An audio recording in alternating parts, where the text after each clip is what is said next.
Part 1, Phoenix's Story. Chapter 1, Temporary Ground. Sunday, July 29th, Manhattan. Phoenix never believed today was goodbye, even though hellos come with goodbyes, like black holes and Stephen Hawking, like donuts and donut holes. Today's goodbye wasn't the end of something. Orchid's kiss last night, petals soft, changed everything. Today she stood before him, layered in a flowy blouse and bohemian skirt.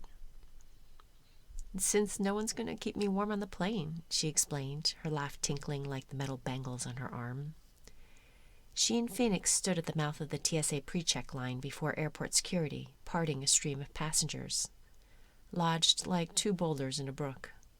Her flight was boarding in minutes. She reached up for a hug. Her slender frame made Phoenix feel even taller than 6 foot. Yet there was tenderness, too. "Mentor. I'm her mensch," he recalled, slipping from her embrace. "Oh my God, thank you so much. You know I wouldn't be going to China if it weren't for you. You always encouraged me." Her voice rose above the hum of conversations around them. Her lashes were ringed, coal black. Pale skin and ebony hair framed her dark eyes. "Who, me? You did all the hard work. Stop giving me the credit you deserve. You're going to be awesome," Phoenix said. "Thank you. Thanks for seeing me off." "How else was I going to get rid of you?" he said, his voice oddly gruff. "Shut up. I have abandonment issues, you know." She blinked, then her left cheek dimpled. He knew better than to think that she was joking. He wasn't going to tell her, but if it came to it, he'd protect her from a 787 Dreamliner crashing through the windows of their terminal. Orchid tiptoed up to kiss his cheek. The edges of their mouths brushed. Crap. He stepped back, and her hopeful expression came into focus. "You better get going, or there won't be any China," he said, and released her elbow.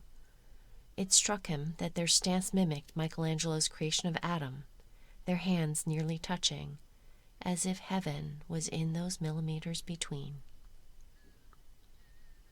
"I don't want to leave you," she said. "You have to.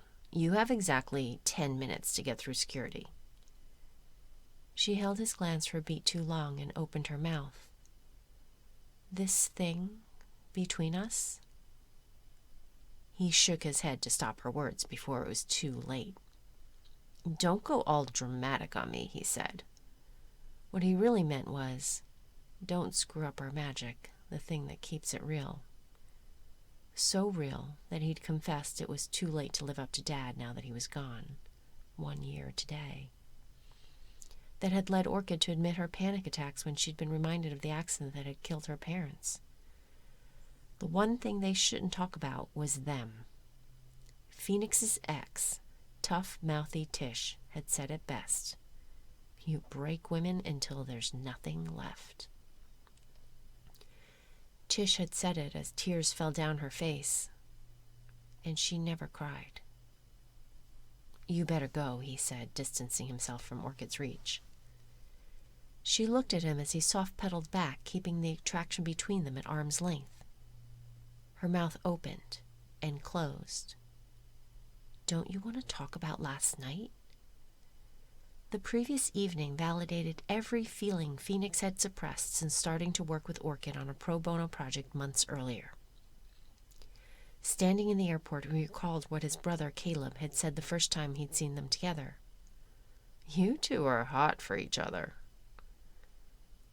"You're going to miss your flight. We'll talk when you're back," Phoenix said.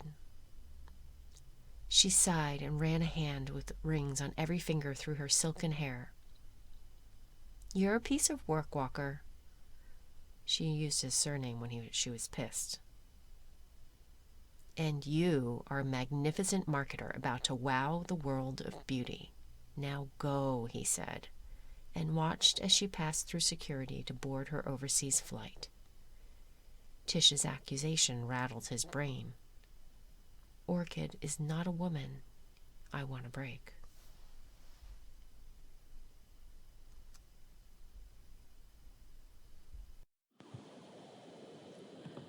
Later that morning, Phoenix was leaving his apartment to see Mom. She was in town for some flower show or color seminar, and most of all, to be with her sons on the anniversary of their dad's death. Phoenix held the elevator door for Mrs. V and her dog. They chatted until the lift descended to the lobby. "How's Elton feeling today?" he inquired about her panting little terrier. She told him about the pup's kidney-friendly diet. They walked out into the sunshine together. She bent to lift Elton's paw in a miniature wave. He waved back, then turned left towards the subway station. As he strode, he couldn't stop thinking about Orchid. What makes her so different? Did something shift when she'd confessed her secrets? At the 86th Street station, he descended the steps, 2 at a time. Energy buzzed to his fingertips. Down below, the cavernous space echoed empty except for a homeless man seated on the ground. This guy looked worse off than most. Phoenix fished for a rumpled bill. The vagabond scowled over his bulbous nose at the lone single. Phoenix was distracted by a square of paper that tumbled out with the money. He walked towards the track and unfolded the note. It read, "I'm going to miss you more than you know." Orchid had pressed a lip-shaped kiss print into the blank spot below the words.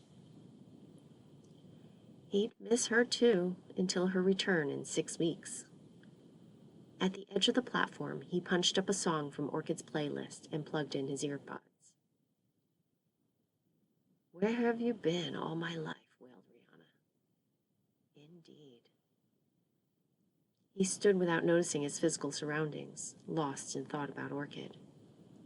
Sleek hair, slender, smart, strong. Orchid sparked tenderness and more, like no one else he'd ever known. On a whim, he texted Caleb, both thumbs a blur. "You were right about Orchid." 80,000 pounds of solid mass squealed towards the station. Phoenix stepped forward. Rihanna belted a ballad over the sound of metal on metal. "Are you hiding from me, yeah? Somewhere in the crowd?" In his peripheral vision, he noticed a figure swaying towards the gaping hole in the ground. "Hey!" Phoenix shouted, turning as the beggar stumbled right for the open track. Without thinking, Phoenix dropped his phone and bounded forward. He grabbed the guy's coat to pull him away from the blurred train speeding towards them. The man jerked back. His bearded face screamed with fury. For a moment, they swung with wild centrifugal force. Suddenly, the guy yanked himself free. Phoenix tripped backwards. His feet scrambled to find purchase, until there was just air over the edge of the platform. With a split second to grasp at nothing, Phoenix crashed through the empty space to thud onto the track. He could feel the train's screech judder, the sickening crush of steel slicing bone. Fuck. He could barely breathe. The air filled with screams. He attempted to lift his head, except he couldn't move. Broken,